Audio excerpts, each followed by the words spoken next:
வாழ்வின் வசந்த காலம் அந்த காலம் என்ற கருத்துக்களை சொல்ல வருகிறார். வாங்க.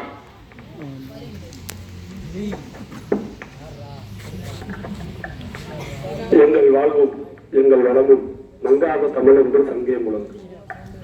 அருமையான இந்த இனிய நன்னாளிலே அரசு மேல்நிலைப் பள்ளி தருமபுரியில் இன்று சிறப்பாக நடைபெற்றுக் கொண்டிருக்கக்கூடிய இந்த தமிழ் கூடல் நிகழ்வில் வாழ்வின் வசந்தம் அந்த காலமா இந்த காலமா என்ற இந்த சிந்தனை பட்டிமன்றத்தை துவக்கி வைத்து தலைமை பொறுப்பேற்றிருக்கக்கூடிய பள்ளியினுடைய ஆற்றல்மிகு தலைமை ஆசிரியர் ஐயா திரு அந்தோணி அமல்ராஜ் அவர்களுக்கும், அருமையான இந்த நிகழ்ச்சியை ஒருங்கிணைத்து சிறப்பாக செயல்பட்டுக் கொண்டிருக்கக்கூடிய பள்ளியினுடைய முதுகலை தமிழாசிரியர் அருமை நண்பர் திரு பத்மகுமார் அவர்களுக்கும், பள்ளியினுடைய இருபால் ஆசிரியர் பெருமக்களுக்கும், அன்பிற்கினிய மாணவ செல்வங்களுக்கும், இந்த சிந்தனை பட்டிமன்றத்தினுடைய நடுவராக பொறுப்பேற்று இந்த பட்டிமன்றத்தை சிறப்பாக நடத்தி கொண்டிருக்கக்கூடிய நடுவர் முனைவர் அன்பிற்குரிய சகோதரர் திரு யாழ் ராகவன் அவர்களுக்கும், வாழ்வின் வசந்தம் அந்த காலமே என்ற அணியில் சிறப்பாக வாதிட்டு சென்றிருக்கக்கூடிய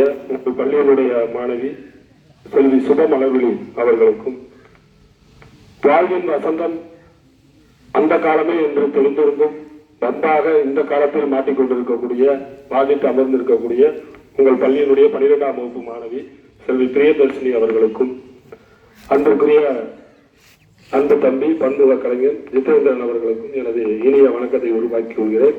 நடுவர் அவர்களே, அந்த காலத்தெல்லாம் எப்படி இருந்துச்சு, இந்த காலம் எப்படி இருந்துச்சு, 2 வருஷம் ஒரு ஒப்பீட்டோட ஆரம்பிச்சிருந்தாங்க. இப்ப அவங்கதான் ஒரு கேள்வி கேட்க வேண்டியது இருக்கு. நடுவர் அவர்களே, வசந்தம் அப்படின்றது எது? வசந்த காலம் அப்படின்னா மகிழ்ச்சின்னு நீங்க பொதுவா சொன்னீங்க. ஆனா வசந்தம் அப்படின்னா என்ன அர்த்தம் அப்படின்னா, இப்போ ஒரு இலையுதிர் காலம் இருக்குன்னா இந்த இலையுதிர் காலத்துல பூரா இலைகள் பூரா உதிர்ந்துடும். அதாவது வசந்த காலம்னா நல்லா பூக்கள் எல்லாம் பூத்திருக்கும். இந்த வாழ்க்கையில ஒண்ணு நல்லா யோசித்து பார்க்கணும். நம்ம நல்லா இருக்கப்ப நம்ம கூட நம்ம செல்வ செழிப்போட இருக்கப்ப நம்ம கூட இருக்கிறது மட்டும் உண்மையான நட்பு கிடையாது. நம்ம கஷ்டப்படுறப்ப யார் நம்ம கூட நிற்கிறாங்கன்றது முக்கியம். அது மாதிரி வசந்த காலம் இதுன்றதுக்காக ஒரு வார்த்தை சொல்லியிருந்தாங்க. இலையுதிர் காலத்துடன் கூட இந்த மரத்திற்கு தண்ணீரை தரக்கூடிய வேறு மாதிரி இருக்கணும். நடுவர் அவர்களே, அந்த காலத்துல உறவுகளுக்கு முக்கியத்துவம் கொடுத்தாங்க, நட்புக்கு உறவுகளுக்கும் முக்கியத்துவம் கொடுத்தாங்க. இப்ப நீங்க சொன்னீங்க அழகா இங்கிலாந்து லெட்டரு போஸ்ட் கார்டு போட்டாங்க. அந்த மாதிரி வீட்டுக்கு வெளியில அந்த காலத்துல திண்ணை கட்டி இருப்பாங்க. எதுக்காக? வீட்டுக்கு வந்தக்கூடிய விருந்தினர்கள் ஓய்வு எடுக்கிறதுக்காக. இன்னைக்கு எந்த வீட்டுல திண்ணை இருக்கா? வீட்டுக்கு விருந்தினர்கள் வந்தா கூட உங்களோட போன் பண்ணி அந்த வீட்டுல ஆள் இருப்பாங்க. இல்லைன்னா சொல்லாம இருப்பீங்க அப்படின்னு. நடுவர்கள் அப்படித்தான் அழகான ஒரு நகைச்சுவை சொல்லுவாங்க. சங்க காலத்துல இருந்து ஒரு பழக்கம் இருக்கான். அந்த காலத்துல வீட்டுல காக்கா கத்துனா என்ன சொல்லுவாங்க? விருந்தாளெல்லாம் வரான்னு சொல்லுவாங்க. வீட்டுல காக்கா கத்துனா விருந்தாளெல்லாம் வருவாங்களாம். காகம் கரைந்தால் விருந்தினர்கள் வருவாங்க, தங்களுக்கு எல்லாம் சொல்லிச்சு. ஆனா இன்னைக்கு அப்ப ஒரு பையன் கேட்டிருக்கேன், அப்ப எப்ப விருந்தினர்கள் எல்லாம் வீட்டை விட்டு போவாங்க அப்படின்றப்ப எது கத்துனா போவாங்கன்னு எது கத்துனா போவாங்க? காக்கா கத்துனா வருவாங்க, எப்ப கத்துனா போவாங்க. உங்க ஆப்பா கத்துனா எல்லாம் போயிருவாங்க, காக்கா கத்துனா எல்லாம் வீட்டுக்கு வருவாங்க. வீட்டுல வந்து 2-3 நாளுக்கு மேல போச்சுன்னா உங்க ஆட்டா கத்துனா வீட்டை விட்டு போயிருவாங்கடா அப்படின்னா. அது மாதிரிதான் இன்னைக்கு இந்த காலத்துல இருக்கக்கூடியவங்க பணத்துக்கு தான் முக்கியத்துவம் கொடுக்குறாங்க. நடுவர்கள் பணம் தான் இன்னைக்கு முக்கியம். ஆனா அன்னைக்கு அப்படி இல்ல. காசு பணம் மணி அதான் இன்னைக்கு முக்கியம். ஓடு வேண்டாம் மேடையில கால மேல. அது மாதிரி அந்த காலத்துல பாத்தீங்கன்னா உணவு முறை பூரா எப்படி இருந்துச்சு அப்படின்னா இயற்கை முறையா இருந்துச்சு. உணவே மருந்தா இருந்துச்சு. ஆனா இன்னைக்கு எல்லாமே உணவா சாப்பிட்டுக்கிட்டு இருக்காங்க. 3 வேளைக்கு என்னென்ன மாத்திரை சாப்பிடலாம் அப்படின்னு ஒவ்வொருத்தருக்கும் ஒரு மருத்துவர், வளர்ந்தவனுக்கு ஒரு டாக்டர், இடதுகண்ணில் எனக்கு ஒருத்தர் போயிருக்காரு. அந்த டாக்டர் ஸ்பெஷலிஸ்ட். நீங்க வந்து இடதுகண்ணா வேற டாக்டர் போய் பாருங்க. 32 பல்லு தான் ஒவ்வொருத்தருக்கும் ஒரு டாக்டர் இருக்காங்க இன்னைக்கு. அத்தாடி, அப்ப 32 டாக்டர் போகணுமா? 32 டாக்டர் போகணும். கோரப்பலுக்கு ஒரு டாக்டர், முன்பலுக்கு ஒரு டாக்டர் அப்படின்னு சொல்லி. அந்த காலத்துல அப்படியா இருந்துச்சு. ஏன் அப்படின்னா எல்லாம் இயற்கையில் விளைஞ்சதை சாப்பிட்டாங்க. நல்ல சாப்பாடு முறை இருந்துச்சு, உணவு முறை இருந்துச்சு. அன்னைக்கு சத்தானதுகளை சாப்பிட்டாங்க. விலை உரம் எப்படி இருந்துச்சு? இயற்கை அந்த உரம் இருந்துச்சு. நிலத்தை வந்து நல்லா பண்பட்டு இயற்கை முறையில உழுது நல்ல ஒரு விளைச்சல், நல்ல காய்கறிகள் வளர்ந்துச்சு. நடுவர்களே இன்னைக்கு எல்லாம் வெறும் நஞ்சமா நம்ம சாப்பிட்டுக்கிட்டு இருக்கோம். நஞ்சமா இன்னைக்கு சாப்பிட்டுக்கிட்டு இருக்கோம். விளையாட்டு முறைகளை பத்தி அழகா சொன்னாங்க. அன்னைக்கு இருந்ததுலாம் உடம்புக்கு நல்ல ஒரு ஆரோக்கியத்தை தரக்கூடிய விளையாட்டு. அதுலேயும் விளையாட்டிலேயே தர்மத்தை சொல்லி தந்தார்கள், அறத்தை சொல்லி தந்தார்கள் தமிழர்கள்.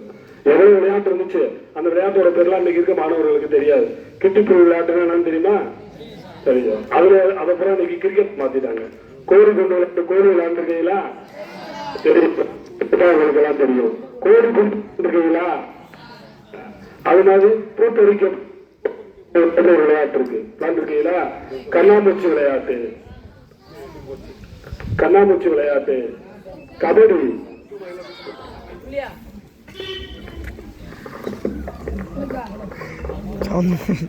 அது மாதிரி எல்லாமே உடலுக்கு ஆரோக்கியத்தை தந்த விளையாட்டுகள் இருந்துச்சு.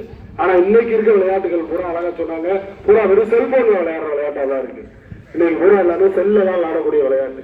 செல்லே கிரிக்கெட்டு, ஆங்கிரி பேடு, செல்லைய டெம்பிள் ரன், இது ஒவ்வொன்றும் செல்போன்ல விளையாண்டுட்டு யாருக்குமே சிந்தனை திறன் இல்லாம, படைப்பாற்றல் இல்லாம, எல்லாருமே அவங்களுடைய மூளை திறனை, நினைவு திறனை குறைக்கிற மாதிரி எல்லாம் விளையாண்டுட்டு இருக்காங்க.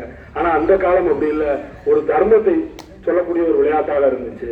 அந்த காலத்துல பருப்பு கடைகிறதுன்னு ஒரு விளையாட்டு இருக்கும், விளையாண்டுருக்கீங்களா? இப்ப இருக்கவங்களாம் தெரியும், பருப்பு கடைஞ்சு விளையாடுவாங்களா? சோறாக்கி விளையாடுறது. சோறாக்கி உள்ளங்கையில வச்சு பருப்பு கடைஞ்சு, அந்த பருப்பை கடைஞ்சு சாப்பாட்டை எல்லாருக்கும், இது அப்பாவுக்கு, இது அம்மாவுக்கு, இது அண்ணனுக்கு, இது தம்பிக்கு அப்படின்னு சொல்லி இதை கழுவி ஊத்துறோம் அப்படின்லாம் ஊத்துவாங்க. அந்த விளையாட்டு தர்மத்தை சொல்லி தந்துச்சு. அடுத்தவர்களுக்கு கொடுத்து சாப்பிடணுன்றத சொல்லி தந்துச்சு. அடுத்தவர்களுக்கு கொடுத்து சாப்பிடணுன்றத சொல்லி தந்துச்சு. ஆனா இன்னைக்கு இருக்க விளையாட்டுகள்லாம் பூரா வெறும் குத்துச்சண்டை, துப்பாக்கியில சொல்றது, வெறும் வன்முறையை வளர்க்கக்கூடிய விளையாட்டா தான் இருக்கு. அப்ப அந்த காலம் எப்படி இருந்துச்சு நீங்க யோசிச்சு பாருங்க. ஆனா இந்த காலம் விளையாட்டுல கூட ஒரு வன்முறையை தான் சொல்லித்தர மாதிரி இருக்கு. அந்த காலத்துல திருவிழாக்கள்லாம் நடுவர்கள் எப்படி இருந்துச்சு பாருங்க. ஒரு பண்டிகை, ஒரு பொங்கல் பண்டிகை, ஒரு தீபாவளி பண்டிகை, இதெல்லாம் வருஷத்துக்கு ஒரு நாள் தான் வீட்டுல வந்து நினைச்சுவாங்க அப்படின்னா இட்லி சுடுவாங்க, ஒரு நெல்லரிசி சாப்பாடு சாப்பிடுவாங்க, மட்டன் எடுப்பாங்க அப்படின்னு அவ்வளவு சந்தோஷம் மகிழ்ச்சியா இருக்கும். எப்படா இந்த கோயில் திருவிழா வரும்னு எல்லாம் நினைச்சுக்கிட்டு இருப்பாங்க. ஆனா இன்னைக்கு தினந்தோறும் திருவிழா தான். அன்னைக்கு ஆடி திருவிழான்றதே தப்பா புரிஞ்சுக்கிறாங்களே. திருவிழான்ற வார்த்தையை மாத்தி போட்டா விழாது. ஆடி திருவிழா பூரா தண்ணியை போட்டு ஆடுறாங்க. நடுவர்களே, அன்னைக்கு திருவிழாவில சந்தோஷமா மகிழ்ச்சியா எல்லாரும் அந்த திருவிழாவை சுத்தி பார்த்து, அப்பாவோட தோல் மேல இருந்து திருவிழாவை சுத்தி பார்த்து, அந்த விளையாட்டுகள்லாம் சுத்தி பார்த்து, திருவிழாவில தொலைஞ்சு போன குழந்தைகள் கூட அந்த காலத்துல இருந்துச்சு. ஆனா நடுவர்களே, இந்த காலத்துல திருவிழா என்பதுதான் தொலைந்து போயிருக்கிறது. ஒரு ஊர் பொது கோயில் திருவிழா கூட பக்கத்து வீட்டுக்காரங்க யாரும் அந்த கதவை கூட திறந்து வச்சுக்கிறது கிடையாது, யாரு கூட பேசுறது கிடையாது. நகரங்கள்ல இன்னைக்கு ஒரே அந்த காம்பவுண்ட் வீட்டுக்குள்ள அங்க இருக்கக்கூடிய பக்கத்து வீட்டுல யாரு இருக்கான்னு தெரியாது, அடுக்குமாடி குடியிருப்புல மேல யாரு இருக்கான்னு தெரியாது. இப்படி உறவுகள் சுருங்கி போய் இருக்கக்கூடிய காலம் தான் இந்த காலமாக இருக்கு. ஆனா அன்னைக்கு யாரும் ஊரே யாவரும் கேடு அப்படின்னு சொல்லி எல்லாரும் ஒன்னா இருக்கக்கூடிய ஒரு காலமாக இருந்துச்சு. நடுவர் அவர்களை கல்வி முறையை எடுத்துக்கங்க. அந்த காலத்துல எப்படி கல்வி முறை இருந்துச்சு, ஒரு குருகுல கல்வி முறை. அது மாதிரி மாணவர்களை கண்டிப்பாக ஆசிரியர்கள் இருக்கக்கூடிய ஒரு கல்வி முறை இருந்துச்சு. எல்லாரும் பள்ளிக்கூடத்துக்கு சந்தோஷமா இருந்தாங்க. யார்கிட்ட கேட்டாலும் இன்னைக்கு இருக்கக்கூடிய மாணவர்கள்ட்ட, இளைஞர்கள்ட்ட கேட்டா உங்களால மறக்க முடியாத ஒரு காலம் எது, பருவம் எது அப்படின்னு கேட்டா இந்த பள்ளியில படிச்ச பருவத்தை தான் சொல்லுவாங்க. அதுக்கு என்ன காரணம், அன்னைக்கு அந்த பள்ளிக்கூடம் அப்படி வாழ்க்கை முறையோடு ஒட்டி இருந்துச்சு. ஆனா டெய்லி முட்டை போடுறாங்களே, 5 நாளைக்கு 5 முட்டை, பள்ளிக்கூடம் தான் சிறப்புன்றாங்க. ஆனா இன்னைக்கு இருக்க கல்வி முறை நடுவர் அவர்களே, மாணவர்களை ஒரு கண்டிப்போட யாரும் ஆசிரியர்கள் கண்டிக்க முடியாது. அவங்க வந்து மன உளைச்சல் உண்டாக்க விடமா, பார்த்தா கூட குற்றம் அப்படின்ற மாதிரி சொல்றீங்க. அன்னைக்கு ஆசிரியருக்கு அடி வாங்கின மாணவர்கள் பெரிய பெரிய பதவிக்கு போனாங்க. ஆனா இன்னைக்கு ஆசிரியருக்கு அடி வாங்காத மாணவர்கள் காவல்துறைக்கு அடி வாங்குற ஒரு துப்பாக்கிய நிலையில். தம்பிதான் அழகா சித்தேந்திரன் தான் சொல்றாரு, முன்னாடி மாதிரி இல்லைன்னா யாரையும் படிக்க முடியல அப்படின்றாரு. ஆனா இந்த காலத்துல இதுல வந்து உட்கார்ந்துருக்காரு. அந்த காலத்துல இருந்த மாதிரி தெரியாம மாறி உட்கார்ந்துட்டாரு. எங்க பள்ளியில எல்லாம் எங்க வாத்தியார் அடிக்காத அடியானே, இப்பதான் நான் யோசிச்சு பாக்குறேன், நினைச்சு பாக்குறேன் நம்ம வாழ்க்கை கதெல்லாம் செஞ்சாங்க அப்படின்னு.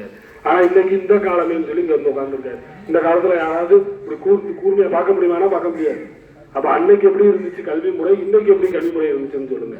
இன்னைக்கு வெறும் அறிவியல் தொழில்நுட்பங்கள் நிறைய இருக்கலாம், ஆனா எந்த வகுப்பறையும் மாணவர்களால் கவனிக்கப்படக்கூடிய ஒரு லைவா இல்ல, டெக்னிக்கல் தான் நிறைய இருக்கு. அன்னைக்கு எல்லாம் மதிப்புமிக்க மாணவர்கள் இருந்தாங்க, ஆனா இன்னைக்கு வெறும் மதிப்பெண் பெறும் மாணவர்களை மட்டும்தான் உருவாக்கி இருக்கு இந்த கல்வி முறை. ஒட்டுமொத்தமாக உடையில் எடுத்து பார்த்துக்கிட்டா கூட நடுவர்கள் அன்னைக்கு உடை எப்படி இருந்துச்சு, மானத்தை மறைக்கிறதுக்காக இருந்துச்சு, ஒரு பாரம்பரியம் பண்பாட்டோட இருந்துச்சு, வேஷ்டி இருந்துச்சு, சட்டை இருந்துச்சு. ஆனா இன்னைக்கு நாகரிகம் என்ற பெயர்ல உடம்பை வெளிக்காட்டுற மாதிரி தான் இந்த காலத்துல உடைகள்ல. ஜீன்ஸ் வாங்கி அதை கல்லுல போட்டு தேய்ச்சி போட்டுக்கிறேன், நாய் நக்கின மாதிரி இருக்கு. அதாவது பரவாயில்ல, அதை கிழிச்சு விட்டுக்கிறேன், இதை பேசுறேன். அவர் பென்சில் பேண்ட், பென்சில் மாதிரி ஒரு பேண்ட போட்டுக்கிறாங்க. அது பேண்ட் வந்து இன்னைக்கு அப்படியே கலட்ட முடியாது, பாம்பு சட்டை உரிக்கிற மாதிரி உரிச்சுதான் எடுக்கணும். அதை விட மண்டைய பாத்தீங்கன்னா தார்டின்ல மண்டைய விட்ட மாதிரி, சுண்ணாம்பு பானையில மண்டை விட்ட மாதிரி, குருவி கூடு மாதிரி மண்டையை வெட்டிக்கிறாங்க. காரக்குழம்பு மண்டைங்களை, காரக்குழம்பு மண்டைங்க, இப்படி புள்ளிங்கோ ஒன்று புள்ளிங்கோ மண்டைகள் சொல்லி இந்த முடிஞ்செல்லாம் பாத்தீங்கன்னா கதறாப்ல இப்படி வெட்டு அப்படி வெட்டுன்றான். பொற்கடையில் மண்டை, அப்படியே பொற்கடையில் மாதிரியே மண்டையை வச்சுக்கிறாங்க. இதை வச்சு என்ன செய்ய போறாங்கன்னு தெரியல. பூராமே சிகை அலங்காரங்கள் பூரா தோட்டத்துல பாத்தி கட்டின மாதிரி செதுக்கி கோடு போட்டு இப்படி எல்லாம். அது மாதிரி அன்னைக்கு இருந்த உடை எப்படி இருந்துச்சு, இன்னைக்கு வந்து உடை இருக்குன்றாங்க. நம்ம நாடு ஒரு கலாச்சாரத்துல உடையில வெப்பமண்டலத்துக்கு ஏற்ப காலநிலைக்கு ஏற்ப நம்மளாம் ஒரு கதராடை உடுத்துறோம் அப்படின்னா, இந்த வெப்பம் அதிகமா இருக்குன்றதுனால காத்து அதிகமா போகணுன்றக்கா அப்படிப்பட்ட உடைகளை, பருத்தி உடைகளை நம்ம அணிஞ்சோம். ஆனா சம்மந்தமே இல்லாம குளிர் பிரதேசத்துல போட வேண்டிய ஜீன்ஸ் பேண்ட் நீ போட்டுக்கிட்டு இருக்கீங்க, அதை கிழிச்சு போடுறேன், ரொம்ப டைட்ஸ் பேண்ட் போடுறேன், அதை வந்து கலட்ட முடியாது. பேண்டை கலட்டப்பா 4 பேரை உதவி கூப்பிடுறியா, வந்து பேண்டை கழட்டி விடுங்கடா அப்படின்னு சொல்லி. ₹1 காசு கீழே விழுந்தா அவனாலே எடுக்க முடியாது. கீழே அவனோட காசு சிறப்புனா துவைக்கவே வேணாமா, 1 மாசம் அந்த பேண்டை மாத்தி மாத்தி போடுக்கலாம். அது இந்த ஜீன்ஸோட சிறப்பு. அந்த துபாயில ஒட்டகமைக்கிற கூட இப்படி போட்டு திருவாங்க.